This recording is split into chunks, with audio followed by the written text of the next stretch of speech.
Wherever we go, wherever we are, we always encounter diverse people in different attitude, different characters in our neighborhood, community, even in school. Iba't ibang lugar, iba't ibang pangalan. Halo-halong mukha, halo-halong katangian. Hanggang saan nga ba natin kayang intindihin ang mga taong nakapaligid sa atin?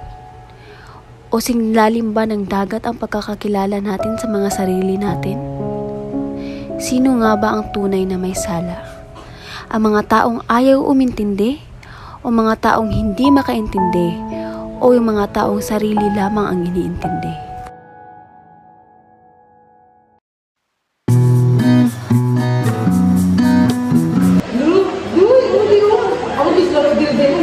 Sila tayo, uy! Nabaan mo sa Benjamin ba? Yan! Tingin kayo siya ba?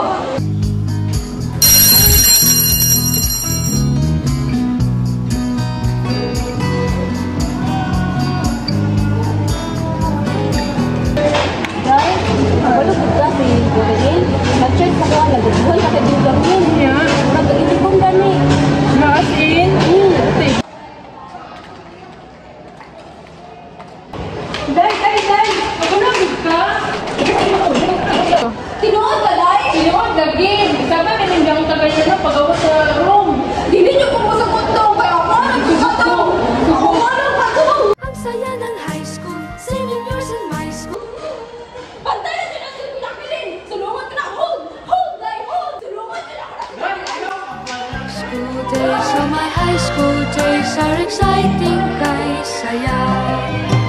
High school life, but ang high school life ay walang kasing saya.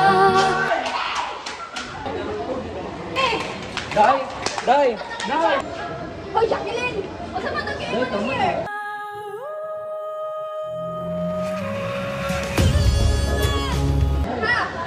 Nailo ka doon yung masakit sa ako. Wala mo kabaluan na. Kabalo ko nga ako. Pero kanilogin mo. Unya na daw. Pagbulat daw. Tama ka na ba? Wala siya kong kabaluan na dahil. So, ay, hindi na istorya dahil. Kabalo ko nga. Wala dyan ka na. Wala dyan gusto kay Dudong. Wala dyan dahil. Nagpataka na siya istorya dahil. Pinsa man na. Sa'yo problema. Hindi ka na mag-ma'am. Kadi mo kasi Jacqueline, ma'am. Istorya o hindi tayo. Ma'am, wala dyan ko na pinupulit na alam. Nagsunod din siya, ma'am. Bisa pang nota naman yung senior, ma'am. Ma'am, promise, wala dyan, ma'am. Para ma-settle niya, mag-istorya ka sa Friday. In the world full of misinterpretation, miscommunication, and misinformation, we must embody our empathy and respect, the ability to understand and identify the feelings of others.